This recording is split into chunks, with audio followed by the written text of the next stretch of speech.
네, 인류학과 현대사회 말하자면은 수수께끼의 존재 한국인 그걸 이제 같이 빗대서 생각하는 그런 시간인데요. 저는 이제 고백을 하면 진화생물학, 그러니까 진화론, 그다음에 분자생물학 이런 데에서 말하는 그걸 믿습니다. 그게 맞다고, 그게 과학적이라고 생각하는데 그런 면에서는 이제 보통 교회 다니시는 분들하고는 좀 입장이 많이 다르죠. 그런데 이제 저는 보통은 이제 진화론을 얘기를 하는 사람들이 철학적으로는 자꾸 유물론을 생각을 하는데 저는 오히려 정신주의에 도달하게 돼요. 왜 그러냐면 이 진화의 방향이 참으로 역설적이게도 정신과 상징과 소통을 향한 진화입니다. 그래서 이게 인간처럼 사회성이 강한 동물이 없거든요. 그러면 이 생물학에서 말하는 참사회성, 그러니까 소셜리티에 도달을 해야 되는데 그게 이제 동아프리카 두더지 같은 거에 포유류에서는 그러니까 여왕이 되면 여왕 암컷만 생식 능력을 가지고 그러니까 생식 능력을 이게 없는 암컷끼리 싸워가지고 여왕 암컷이 죽었을 때 생식 능력이 없는 암컷들이 싸워서 승자가 되면 이게 갑자기 생식 능력을 갖는 진짜 암컷이 돼요. 그렇게 변신을 해버려요. 그리고 뭐 그 이상하게 살죠. 그러니까 개미 같아요. 좀 사는 방식이 포유류인데 동아프리카 두더지가 그거야말로 이제 생물학에서 그걸 참사회성이라 그러죠. 유소셜리티 사회성밖에 없는 거예요. 그런데 인간은 이 개체의 정신, 개체들 사이의 상징과 소통 이런 걸 향해서 발전을 했어요. 그래서 이게 말하자면 진화론을 믿기는 하는 사람인데 결론은 정신주의에 도달하니까 저도 제가 뭔지 잘 모르겠습니다. 오늘 그걸 좀 설명을 드릴게요. 이제 이 영화 참 제목이 멋있죠. Planet of the Apes예요. 그러니까 유인원의 혹성이라는 뜻이죠. 그래서 이게 말하자면 이제 인간이 뭔가 약물을 잘못 따라가지고 유인원이 그 약물을 스스로 놓고 그래가지고 정신적 능력을 획득해서 인류와 이제 그 갈등을 빚고 화해를 하고 뭐 이런 스토리죠 이게. 예, 저는 이 영화 굉장히 좋아하는데 이게 3부작으로 돼 있죠. 그래서 이제 그런 어떤 상상력인데 사실은 현실은 뭐냐 유인원의 혹성이 아니라 뭐 침팬지고 뭐 고릴라고 뭐고 이제 다 오랑우탄이고 다 멸종위기에 몰려서 유인원 중에 인류만 이제 아주 그 활개치고 있는 거죠. 그래서 인류의 혹성이죠. 인간이 지구를 사실 죽일 수도 살릴 수도 있는 그런 힘을 획득해서 우리가 그걸 요새 무슨 환경 이런 얘기로 많이 얘기를 하죠. 그런데 이제 지금 우리 세계의 유인원이라 그러면 이제 그 허미니드라 그러는데 이 이제 네 종류를 그러니까 현생 인류 그 다음에 중간에 있는 게 침팬지 그 다음에 위에 있는 게 뭐 고릴라 그 아래에 있는 게 오랑우탄. 현생 인류는 이제 우리가 이 과 아래 족이 있고 족 아래 종이 있습니다. 그 요새 생물학 분류 체계에서 보면 요새는 이제 그 족 트라이브 아래 속 지너스가 있고 지너스 아래 종 스피시스가 있습니다. 생물학의 분류 체계에서 보면. 그래서 지금 여기서 보면 이제 그 인간 쪽은 종 하나밖에 없어요. 속이 없어요. 호모사피엔스는. 그러니까 주변에 비슷한 게 없어요. 침팬지는 종류가 좀 여러 가지가 있어서 이건 지너스 팬이라 그럽니다. 침팬지 그 팬입니다. 그래서 이거는 속으로 성립을 합니다. 고릴라는 지금 현존에 존재하는 거는 고릴라 종밖에 없는데 불과 얼마 전까지 다른 고릴라 종류들이 있어서 이것도 지너스 고릴리니라고 말할 수 있고요. 오랑우탄은 이게 뭐 몇 마리 없는데도 이미 속으로 존재를 하죠. 그래서 지너스 퐁고라 그럽니다. 퐁고 지너스 오랑우탄이 아니라 지너스 퐁고라고 말을 합니다. 그러니까 결국 유인원을 보면 그러니까 그레이트 에이비죠. 대형 유인원들을 보면 결국 이 1종 3속밖에 안 남은 거예요. 그러니까 대형 유인원이 이게 좀 골아픈 그러니까 민감한 생명체인 거죠. 인간도 뭐 굉장히 그 멸종 위기를 많이 겪어와서 80억 명 그 인류의 유전자 다양성이 500마리 정도밖에 안 남은 마운틴 고릴라 사이의 유전자 다양성보다도 좁습니다. 유전자 다양성이. 이거는 이제 그 인류가 살아오면서 여러 차례 그 멸종 위기를 겪었다라는 그 증거가 되는 그런 거죠. 그래서 아무튼 이렇게 이제 그 그레이트 에이프 대형 유인원들이 존재를 하는데 이게 뭐 이제 이른바 진화론 얘기할 때 이제 족보 그림 보면 엄청나죠. 그 복잡하기가. 그런데다가 더 복잡한 게 새로운 발견에 의해서 계속 변화 중이에요, 얘가. 그러니까 지금 이 족보도 상당히 그 새로운 족보인데 여기에 보면 호모 하이델베르겐시스라는 애가 나와요. 맨 아래서 두 번째에.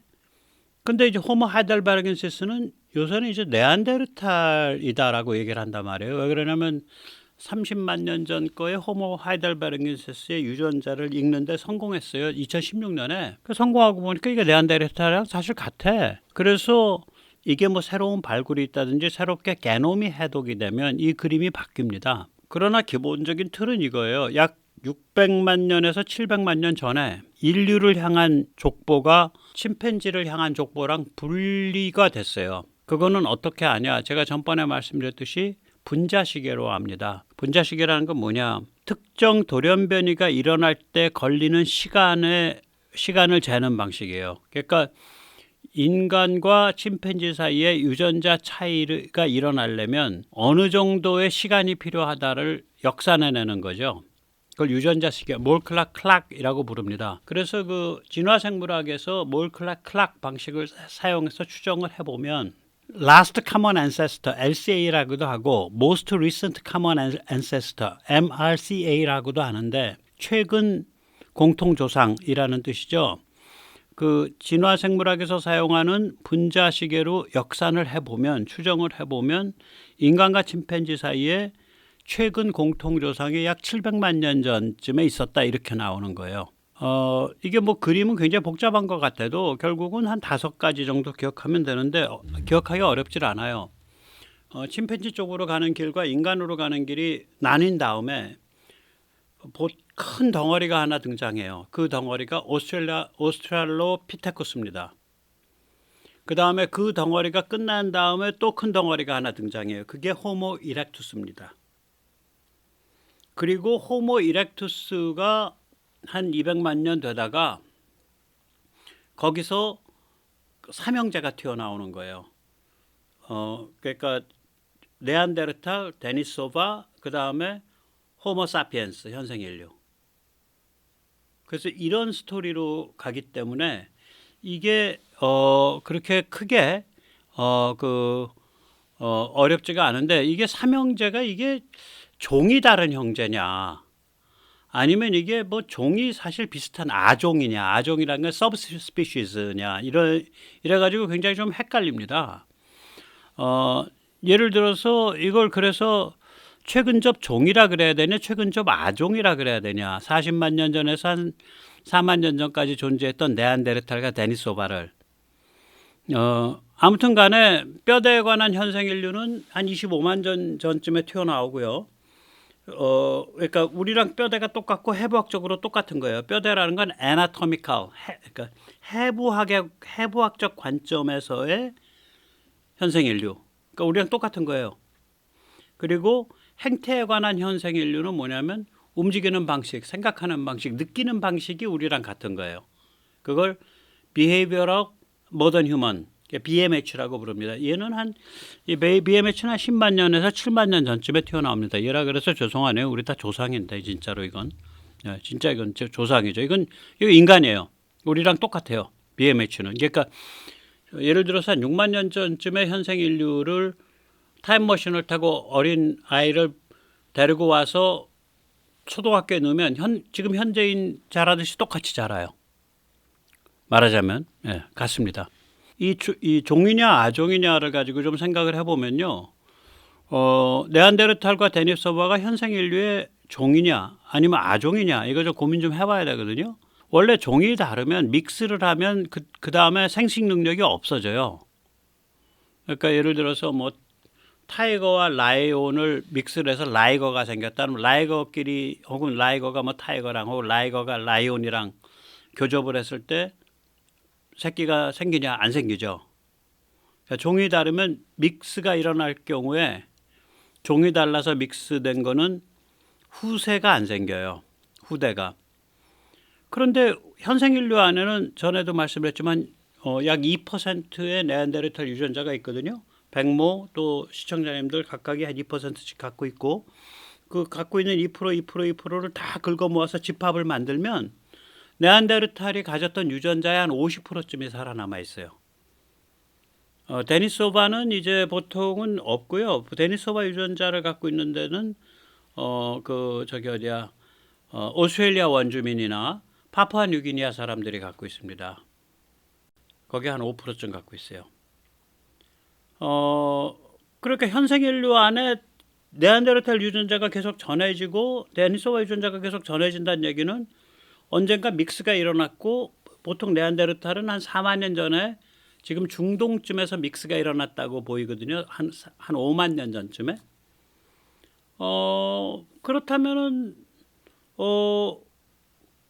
네안데르탈과 현생 인류는 종이 다르다고 말할 수는 없고 아종일 거다. 그러니까 종이 다른 듯 보이는데 별로 그렇게 많이 다르지 않은 아주 뭐라 그럴까 애매한 사이일 거다. 그런데 또 종이 같다고 보기도 좀 어려운 게 네안데르탈과 현생 인류의 능력 차이가 굉장히 커요. 나중에 좀 설명드릴게요. 그래서 이게 종이 같다고 말하기도 곤란한 좀 이상한 아주 회색지대예요. 예. 그러니까 종으로 보기도 그렇고 각각을 별개의 종, 아종으로 보기에도 그렇고 종으로 보자니 생식 능력이 있고 믹스가 아종으로 보자니 능력 차이가 너무 크고 좀 그런 게 있습니다. 이 종이 다른 것들을 이제 교배를 했을 때 무슨 일이 벌어지냐. 이게 노새 버새를 보면 압니다. 노새는 수탉나귀와 암말 사이에 교배가 된 거예요. 그 다음에 노새는 그래서 생식 능력이 없습니다. 노새는 영어로 mule이죠. 근데 영어로 흰이라는 애가 있어요. 얘는 암탉나귀와 순말 사이에 된 거고 이게 버새예요. 우리말로는 버새란 말이 있어요. 그런데 이제 버새는 별로 사람들이 그렇게 교배를 안 시켜요. 왜 그러냐면 버새는 별로 장점이 없어요. 노새는 튼튼하고 아무거나 잘 먹고 꾸역꾸역 잘 돌아다니고 그런 장점이 있는데 버새는 별로 장점이 없어요. 그래서 이 말과 닭나귀를 교배를 할 때는 잡종 교배를 할 때는 수탉나귀와 암말을 합니다. 그래서 노새를 만들죠. 근데 노새든 버새든 종이 다른 거를 교배를 한 거기 때문에 둘 다 생식 능력이 없어요. 그래서 이게 네안데르탈과 우리가 네안데르탈 유전자, 데니소바 유전자를 현생 인류가 가졌다는 얘기는 네안데르탈이나 데니소바가 우리랑 종이 완전히 다른 게 아니다. 좀 비슷도 다르긴 한데 굉장히 유사하다. 굉장히 중간선인 거예요. 예, 그렇다고 보시면 되고요. 그래서 이제 제가 아까 말씀드렸죠. 이제 주목을 해야 될 거는 크게 한 세 덩치다. 그러니까 오스트랄로피테쿠스, 그 다음에 호모 이렉투스, 그 다음에 이 삼형제, 그러니까 현생 인류, 그러니까 호모 사피엔스, 네안데르탈, 데니소바 이렇게 세 덩치로 보면 된다. 그 얘기를 드렸잖아요. 그럼 먼저 이제 오스트랄로피테쿠스죠. 예, 그걸 한번 보시면은 이게 모자이크 환경에서의 듀얼 모드 유인원입니다. 이게 이제 최근에 내려진 결론이거든요. 그러니까 한 10년 안에 나온 이론들이에요. 이제 제가 전번 시간에 말씀드렸죠. 그러니까 고기후학이 발달을 해서 특히 해안 지역 같은 경우에 몇백만 년이 된 퇴적층이 있으면 그 지역의 국지 기후가 굉장히 정확하게 해독이 된다. 그런 말씀 드린 적 있죠. 동아프리카 쪽이 그렇게 해독을 할 수 있는 지역 중에 하나입니다. 이제 그때 해독할 때 쓰는 기법은 델타 18O, 그러니까 원소 질량 18짜리 산소 동위 원소가 그 당시에 16O 오리지널 그러니까 원소 질량 16짜리 산소 대비로 물속에 어느 정도 비중이 있었냐를 계산하는 방식이 있거든요. 전번에 했었으니까 첫 시간에 한번 그건 보시고요. 그래서 아무튼 그런 방식으로 수백만 년 전의 기후까지 이렇게 들여다볼 수 있어요. 굉장히 정확해요. 어찌 됐든 간에 약 500만 년 전부터 이 동남 아프리카, 그러니까 아프리카의 이 동쪽 남쪽 그 해안 부근 여기에서 기후가 극에서 극으로 널뛰어요. 그러니까 100% 그늘숲, 10% 그늘숲. 100% 그늘숲은 그냥 포레스트죠. 우리가 숲에 들어가면 이런 그 뭐라 그러나요? 전부 나무 그늘이잖아요. 네. 밀림이 아니더라도 깊은 숲에 들어가면 그런데 이게 듬성듬성 나무가 있는 경우가 있죠. 그래서 이게 10% 안짝에 나무가 있는 데를 이제 따로 기후 분류학에서 그걸 따로 오픈 우드랜드라고 부르는데 오픈 우드랜드는 우리 번역어로는 개방 산림 지역 기후라고 번역을 하더라고요. 그런데 산림이 아니에요. 그냥 풀밭인데 나무가 군데군데 그게 어느 정도냐면 우리가 6차선 도로에 좀 높은 그 가로수가 서 있으면 그 인도 그다음에 차도 6개 그다음에 인도 그 8개 다 했을 때 그때 생기는 나무 그늘이 인도가 다 덮이기 때문에 8분의 2쯤 됩니다. 그러니까 4분의 1. 그거보다 절반만 돼야 돼요. 인도 한쪽만 나무 있는 거예요. 그 정도 느낌 보시면 돼요. 그러니까 이 그늘을 봐야죠. 결국은 숲이 몇 프로, 나무가 몇 프로다는 잴 수가 없는 거죠. 결국은 이제 그늘을 봐야 되는데 이게 10% 그늘 정도 되면 이걸 오픈 우드랜드라 그럽니다. 뭐 15%도 오픈 우드랜드, 5%도 오픈 우드랜드라 그래요. 그러니까 이게 다시 말하자면 숲에서 듬성듬성, 숲 듬성듬성 이게 왔다 갔다 하는 거예요. 근데 이게 뭐 한 100년 주기로 왔다 갔다 해. 그럼 멸종당하죠. 서식지가 숲에서 사는 동물의 입장에선 서식지가 늘어났다 줄어들었다 늘어났다 줄어들었다 이게 100년 주기 200년 주기로 해보세요. 웬만한 동물들 다 멸종당하지.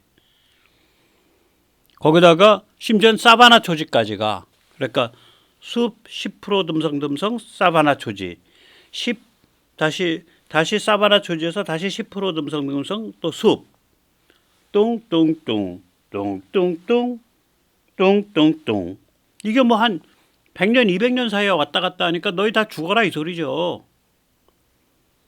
그러다 보니까 뭐가 생기냐면 모자이크 지역이 생기는 거예요.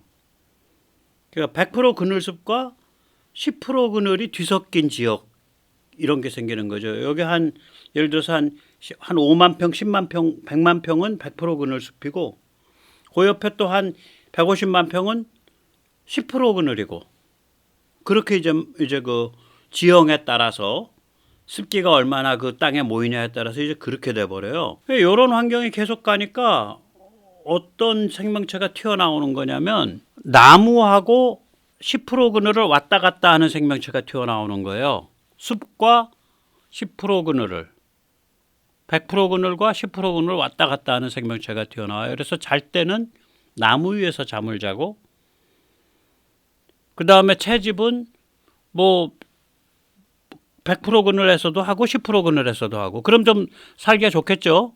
굉장히 그 스마트한 전략이 되잖아요. 이게 오스트랄로피테쿠스예요. 그래서 굉장히 대성공을 거둬서 이거 굉장히 그래서 샘플이 많이 나옵니다. 수백 개 샘플이 있어요. 오스트랄로피테쿠스가 무려 210만 년 전에 210만 년 동안 번성을 했어요. 그러니까 450만 년 전서부터 200만 년 전까지 약 210만 년이 아니라 250만 년 동안 죄송합니다. 250만 년 동안 그러니까 쥐너스입니다. 그러니까 그 안에 종이 여러 개인데 그 뒤에 오는 종들은 좀 뼈대가 좀 더 인간에 가까워지고 앞에 거는 뼈대가 좀 더 원숭이에 가까워요. 근데 그렇게 해서 한 250만 년 동안 굉장히 번성을 해요. 그러니까 듀얼 모드로 사니까 100% 그늘과 10% 그늘 사이에서 마음대로 왔다 갔다 하면서 사니까 말하자면. 근데 이제 보면 오스트랄로피테쿠스가 그러니까 나무에서 사는 원숭이하고 저기 어디야 그러니까 10% 그늘에서 뛰어다니는 그런 직립 직립 유인원하고 중간 성격을 갖고 있어요. 그래서 이 그 보면 이 발도 특히 초기는 이렇게 나무 잡기 편하게 이렇게 벌어져 있다고요. 우리가 침팬지나 이런 거의 발처럼 엄지발가락이 벌어져 있어요. 손도 이렇게 굽어져 있고 엄지손가락 짭동해 가지고 이렇게 나무 같은 거 잡기 편하게 돼 있고. 그래서 오스트랄로피테쿠스는 나무와 지상 양쪽 모두에서 본격 활동해요. 그럼 이제 우리가 이런 질문을 할 수 있죠. 야, 침팬지도 뭐 땅에서 잘 튀어다니는데 그럼 걔도 땅에서 본격 활동한다고 해야 되잖아. 침팬지 땅에서 튀어다니는 거 보세요. 통상 아주 짧은 시간을 빼고는 너클 워킹을 하는 거예요. 주먹으로 짚고 다니는 거. 침팬지나 고릴라가 땅에서 튀어다닐 땐. 그러니까 직립을 해서 안 다니죠. 직립해서 다니질 않잖아요. 오스트랄로피테쿠스는 직립보행이에요. 지금 우리 직립에 비하면 굉장히 불완전해요. 예를 들어서 평발이에요. 또 발가락도 아까처럼 이렇게 돼 있어요. 걷기가 불편하겠죠? 그러나 기본적으로 직립을 해서 손이 해방이 된다고요. 그 얘기는 뭐냐? 채취해서 먹을 걸 갖고 오고 물 같은 걸 나뭇잎에 떠서 올 수가 있는 거예요. 말하자면. 그러니까 이 손을 쓰게 되면요. 손이 해방이 되면 그 개체 사이의 관계가 바뀌어요. 다른 개체를 위해서 해줄 수 있는 일들이 많아져. 굉장히 중요하죠. 그래서 그런지 어째서 그런지 그러니까 오스트랄로피테쿠스도 이게 다이모피즘, 그러니까 다이모피즘을 뭐라고 번역해야 될지 모르겠는데, 그러니까 암수 체급 차이, 암수 체급 차이. 그러니까 이제 침팬지나 고릴라는 암수 체급 차이가 엄청 심하죠. 그래서 암수 체급 차이가 심한 경우에는 한 무리에 있어서 알파 메일 하나 혹은 알파 메일 및 그 주위의 몇몇 메일들만 섹스를 할 수 있고 나머지는 끽소리도 못하죠. 보통 이게 그런 문제를 갖고 와요. 근데 인간은 굉장히 이 남녀 체급 차이가 없는 경우예요. 왜냐면 우리가 뭐 174인데 남성 174, 여성 뭐 163 뭐 이러면은 평균 신장 10cm니까 이게 10%도 안 나는 거 아니에요. 굉장히 없는 편이에요, 인간은. 저는 이제 나이가 들어서 그런지 길거리 다니면 저보다 큰 여성이 수두룩해. 예. 제가 이제 나이가 들어서 좀 짜부라들어 갖고 옛날보다 키가 나이가 들면 짜부라들잖아요. 168 정도밖에 안 되니까 저보다 큰 여성이 뭐 수두룩하죠. 단화를 신었어도. 그래서 인간만큼 남녀 체급 차이가 평등하지는 않은데 꽤 체급 차이가 나는데 침팬지나 고릴라보다는 덜 나는 것으로 추정돼요. 예, 그렇게. 왜 그러냐면 한 300여 군데에서 나왔는데 그게 뭐 이렇게 동일한 집단도 아니고 동일 시대도 아니고 뭐 여기서는 어린애 나오고 저기선 남자 나오고 저기선 늙은 여성이 나오고 이러니까 이거 여성 남성이라고 불러야지. 이 존재는 원숭이는 아니고 침팬지도 아니고 인간으로 가는 길목에 있는 존재거든요, 이게. 그리고 아까도 말씀드렸듯이 나무 타기에 유리한 손과 발이고요. 두뇌 크기가 한 자몽 정도 됩니다. 500cc. 이게 500cc, 자몽이 한 500cc 됩니다. 500cc가 되려면은 이게 지름이 10에서 12cm, 그러니까 약 지름이 4에서 5인치 정도인데 지름 5인치 정도가 이게 자몽 사이즈거든요. 그러면 500cc 되거든요. 그 정도 되고요. 두뇌가 이렇게 작고 나무를 타고 이랬다는 얘기는 이제 그 뼈에서 분석을 해보고 그러면 주로 식물성을 먹었어요. 그러니까 나무에서 나는 식물성, 땅에서 나는 식물성, 뭐 구근 뭐 이런 것들을 먹었고요. 더 중요한 거는 이제 그 배불뚝 갈비통이에요. 그러니까 우리가 그 채식을 많이 하는 고릴라나 침팬지 이런 걸 보면 이 몸통이 이 갈비통이 이 상체가 이렇게 날씬하게 쫙 빠지는 게 아니라 이렇게 아래로 가면서 좀 퉁퉁해지잖아요. 아래쪽 가면서 그러면 이게 창자가 길어서 그래요. 그 몸에 비해서. 그래서 그 무슨 비만을 해서 이렇게 지금 배가 나온 게 아니고 그 창자가 길기 때문에 갈비통 자체가 배불뚝 갈비통이에요. 그 창자의 상대적 길이가 긴 거죠. 예. 그러니까 이게 말하자면 직립 유인원하고 100% 제대로 된 직립 유인원하고 이제 그 나무에서 생활하는 유인원하고의 중간쯤 되는 거예요. 그 지금 그 오스트랄로피테쿠스 딱 그겁니다. 해부학적으로 보면. 이제 그래서 오스트랄로피테쿠스는 결국은 이 존재는 어떤 존재냐면은 이 모자이크 환경, 그러니까 뭐 몇십만 평은 100% 그늘인 그런 숲이고, 그 주위에 또한 뭐 몇십만 평은 10% 그늘인 개활, 그러니까 듬성듬성 개활도 아니에요. 듬성듬성 나무, 10% 그늘 듬성듬성 나무 지역, 나무 풀밭 치고 요 둘 사이를 왔다 갔다 하면서 살 수 있는 그런 존재죠. 왔다 갔다 하면서 사는 그런 환경에 최적화된 존재예요. 그래서 아까도 말씀드렸지만 약 250만 년을 오스트랄로피테쿠스가 풍미합니다. 그래서 이 안에 여러 가지 종이 있기 때문에 오스트랄로피테쿠스 요 전체를 묶어가지고 속으로 봐줘요. 지너스입니다. 네. 그 다음에 이제 이게 이제 한 덩어리 끝나고 나면 그걸 이제 입고서 툭 튀어 들어오는 게 200만 년 전에서 한 10만 년 전까지 한 200만 년 동안 굉장히 성공적인 그 말하자면 그 호모 이렉투스 여기도 이게 종이죠. 호모 이렉투스 종이 들어옵니다. 호모 이렉투 이게 이제 보통 석기 뭐 할 때 호모 이렉투스가 석기를 만드는데 지금 요 사진에 있는 게 100만 년 동안 일어난 기술 진보예요. 100만 년 동안 일어난 기술 진보예요. 그러니까 이게 얼마나 기술 진보 속도가 늦은지 아시겠죠? 그리고 이제 이른바 아실리안 도끼라는 애가 만들어져요. 손바닥보다 좀 큼직한데 보통 한쪽은 눈물방울처럼 생겼어요. 한쪽은 뾰족하고 그 다음에 양쪽으로 양날이 서 있고 이건 이제 후기 호모 이렉투스에서 나오는데 이게 어디에 쓰였는지 몰라. 그런데 이 물가에 많이 얘가 떨어져 있어요. 그래서 추정해요. 이걸 가지고 이제 추정을 해보면요. 이걸 이렇게 던져 이걸 뭐 이렇게 던졌을 때 대충 집어 던져도 이게 돌면서 가서 이 뾰족한 데에 가서 꼽힐 확률이 굉장히 높아요. 그래서 아마 물가에 있는 물가에 물 먹으러 온 짐승을 던져서 잡은 거 아니냐 그런 추정은 있어요.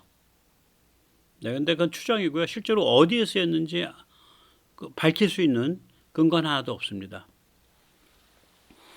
그러니까 이제 호모 이렉투스가 만든 최종적 최신 병기는 190만 년 세월 동안, 200만 년 세월 동안 최종 병기는 아슐리안 도끼입니다. 호모 이렉투스가 만든 최종 병기는. 그러니까 우리 인간이라고 보기에는 그런 게 안 바뀌는 거예요. 안 바뀌어요. 그리고 호모 이렉투스가 불을 썼을 것이다, 안 썼을 것이다는 주장이 많아요. 예.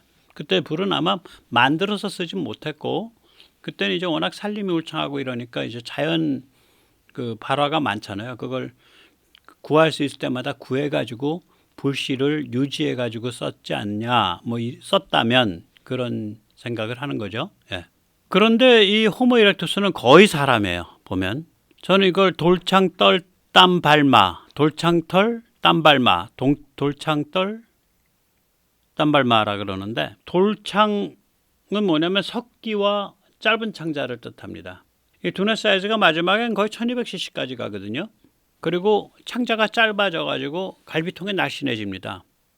그래서 육식을 꽤 많이 했다. 그러니까 골수, 곤충, 찌꺼기 하나하나 말씀을 드릴게요. 골수는 거의 지방이어 갖고요. 몇 주 몇 달이 가도 상하질 않습니다. 우리가 골수가 상한다는 관념은 버리세요. 골수는 거의 지방이에요. 우리가 버터를 바깥에다가 몇 주 정도 놔둬도 괜찮잖아요. 골수가 그래요. 그 다음에 이제 그 곤충은 이런 침팬지 같은 것도 곤충 잘 잡아먹죠. 작대기 이렇게 괴물그려 넣어가지고 훑어서 먹잖아요. 찌꺼기는 뭐냐면 이게 벌처인데 짐승이 예를 들어서 찌꺼기라 그래서 먹다 버린 거가 아니라 대부분 이랬을 거예요. 맹수가 사냥을 해서 먹고 있으면 호모 이렉투스가 뭐 대여섯 개체가 가서 돌 던지고 왁왁왁 소리 지르면 맹수는 가죠. 대충 먹었으니까. 그러면 맹수는 이제 크게 고기를 뜯어서 먹었고 그 발라 먹을 수 있는 게 무지하게 많잖아요. 골수는 물론이려냐 발라 먹을 수 있는 게 엄청 많잖아요. 그런 거를 발라 먹는 거죠. 근데 실제로 사냥도 잘했다고 저는 봐요. 이게 털땀 발마에서 보는데 털이 없어지고 묽은 땀을 흘리고 발 아치가 형성돼 있고 장거리 구보의 최강 선수가 됐습니다. 그러니까 털이 이미 없어져요 이때 호모 이렉투스 때. 그러니까 인간의 땀은 이제 묽은 땀을 내죠 인간은. 이건 이제 예를 들어서 땀을 내는 동물들이 있죠. 말이 땀을 냅니다. 근데 말의 땀은 비누 거품 같아요. 거품 땀을 내요. 이게 왜 그러냐면 땀샘이 달라요. 제가 이제 다 까먹었는데 땀샘이 다릅니다. 그래서 인간의 땀은 묽은 땀이 주고요. 이 묽은 땀의 목적은 뭐냐면 체온 유지예요. 그러니까 활동을 했을 때 이게 심부 온도 특히 그러니까 내장과 두뇌에 있는 온도가 올라가는 걸 막아줘요. 우리가 일사병이 심부 온도가 올라가는 거거든요. 그래서 예를 들어서 36도, 40도인 날씨에 건조할 때는 일사병이 덜 걸려요. 땀이 증발해 주니까. 그런데 33도에 습도가 90%다 그러면 일사병 관리 확률이 굉장히 높아집니다. 그래서 오늘은 해가 안 떴네. 그늘이네. 그러니까 밖에서 좀 활동할 수 있겠네. 그러다가 일사병 걸리는 거예요. 네. 그리고 이제 아마도 우리 현생 인류가 그렇거든요. 이 뇌가 전체 에너지의 20%쯤을 쓰잖아요. 그러니까 뇌에서 열이 많이 나거든. 머리가 뚜껑이 열린다. 머리가 뜨끈뜨끈하다. 이게 맞는 표현이에요.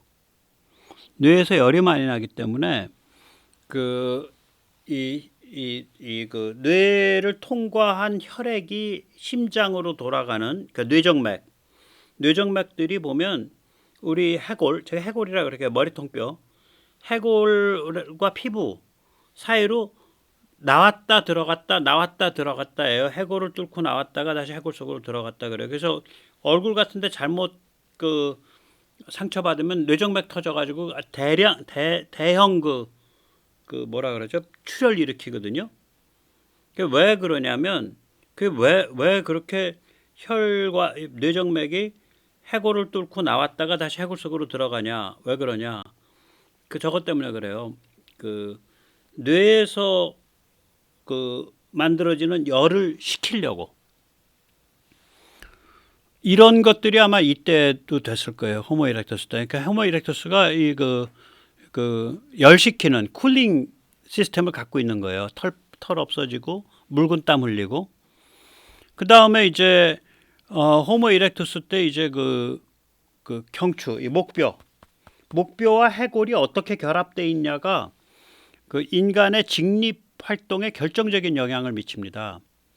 인간이 이 목뼈하고 우리가 뭐 거북목이다 그러면 딱 이렇게 딱딱하게 경직돼 있는 사람들이 걸리잖아요. 이게 S커브로 이렇게 돼서 위에 머리가 흔들흔들 잘 놀게 돼 있어요 인간이. 그래서 이 직립을 했을 때 이 수직 통통통통 이 수직 충격이 흡수가 되는 압소버, 그러니까 자동차의 압소버 구조가 잘 돼 있는 거예요. 그리고 뿐만 아니라 이렇게 이게 회전이 굉장히 잘 되게 돼 있어요. 그러니까 예를 들어서 오스트랄로피테쿠스에 비하면 현생 인류랑 이 좌우 회전이라든지 충격 압소버 구조가 잘 돼 있어요. 인간이. 그리고 이제 가운데에 신경관이 갈 수 있는 샤프트 통로가 그걸 척수관이라고 해요. 척수관이 굉장히 넓어요. 그러니까 복잡한 신경관 다발이 쭉 지나가게 되어 있다고요. 이제 그런 것들이 인간의 어떤 특징인데 그런 쪽으로 명확하게 옮겨와요. 호모 이렉투스 때. 그래 놓으니까 이게 뭐냐? 결국은 말보다 뛰어난 오래 달리기 선수가 나오는 거예요.